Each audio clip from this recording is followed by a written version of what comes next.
जब ब्रह्मा जी को ये दुनिया बनाने का न्योता दिया या उन पे भार डाला, जिम्मेदारी दी सबने मिलके, तो उनके सामने एक समस्या थी। इस दुनिया को बनाया जाए तो इसका क्या स्वरूप होना चाहिए, इसका पाथ क्या होना चाहिए। इसी प्रोसेस में उनको ग्रह बनाने पड़े, सूर्य से लेके चंद्रमा तक, मंगल बुध आप सब जानते हैं। तो ग्रह बनाने पड़े। इस तरह की बातें हम नहीं करते हैं, ना हम जानना चाहते हैं, लेकिन हमको बहुत ज़रूरी है जानना।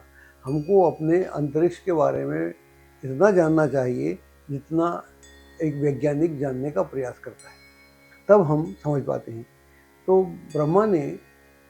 जब ब्रह्मा ने सोचा कि इस दुनिया को बनाया जाए, ग्रहों को बनाया जाए, तो ग्रहों का पाथ क्या होगा, हाईवे क्या होगा, चलेंगे कहाँ पर, ग्रह कहाँ घूमेंगे, कहाँ पर।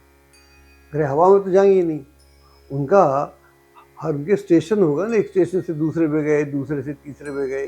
जैसे मान लो यहाँ से चेन्नई जाएं, दिल्ली से या अपने घर से, या कन्याकुमारी से आप कश्मीर जाएं, तो उस पूरे प्रोसेस में एक आपका पाथवे होगा ना, एक आपका रास्ता तो होगा ना। यहाँ से जाके वहाँ रुकेंगे, वहाँ से जाके वहाँ रुकेंगे, वहाँ रुकेंगे तो वहाँ कैसा वातावरण होगा, वहाँ जाएंगे तो कैसा वातावरण होगा।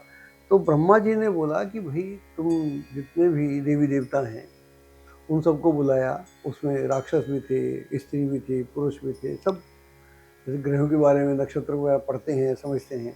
उन सबको बुलाया कि भाई ऐसा है कि आप एक पाथ बनाओ, रास्ता बनाओ, और जिसमें कि जो कोई ग्रह आए तो उस ग्रह का वहाँ से गुजरने से, आपके पाथ से गुजरे। जैसे आप दिल्ली से मुंबई जा रहे हैं तो आप कहीं पर एक स्टेशन में रुकते हैं, तो वहाँ की एनर्जी क्या है।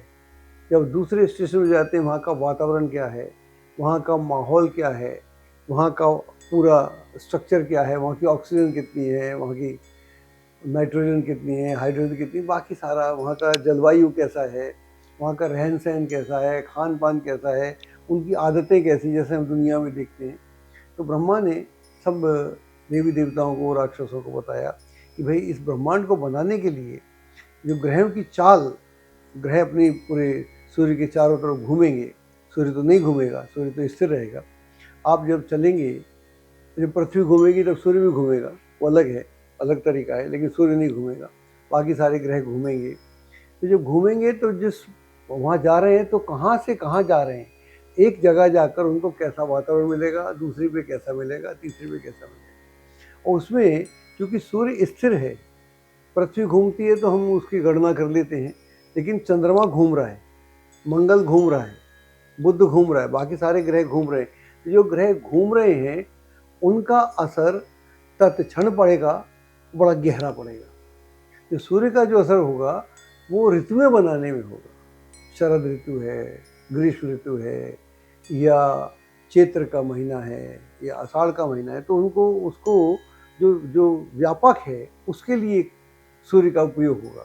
जब जब हमको ऋतुओं का ज्ञान करना पड़ेगा, ऋतुओं के हिसाब से हमको अपना जीवन चलाना पड़ेगा, तो उसका हमको वहाँ देखना पड़ेगा। लेकिन जब चंद्रमा जो है, जो सबसे द्रुत गति का ग्रह है, तो वो जब चलेगा नक्षत्रों से तो कैसा रहेगा।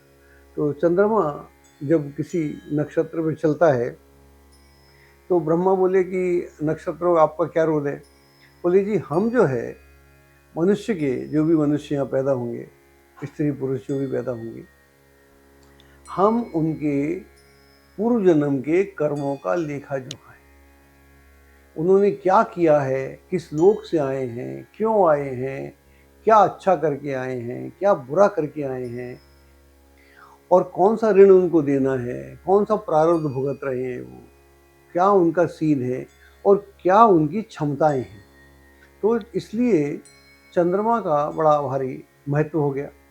और जो नक्षत्र होते हैं वो एक हाइटेंड एनर्जी का पैसिव फील्ड होते हैं, बिल्कुल तैयार बैठे, निकले तो सही। आप ऐसा मान लें कि युद्ध के मैदान में एक सेना ने माइंस बिछा रखी है, अब उसके ऊपर से कोई टैंक जाएगा या सेना जाएगी, तो वो उसकी जो एनर्जी है अभी तक तो नेगेटिव एनर्जी वहाँ इस्तेमाल होती है, लेकिन नक्षत्रों के साथ ऐसा नहीं है।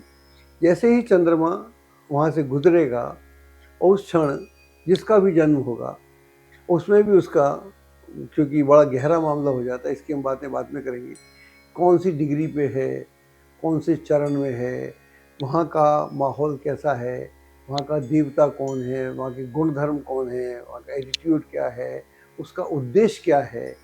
एक आदमी एक उद्देश्य के लिए आता है, एक आदमी धन कमाने आता है, एक आदमी यातना देने आता है, एक आदमी धर्म करने आता है, एक आदमी अधर्मी हो जाता है।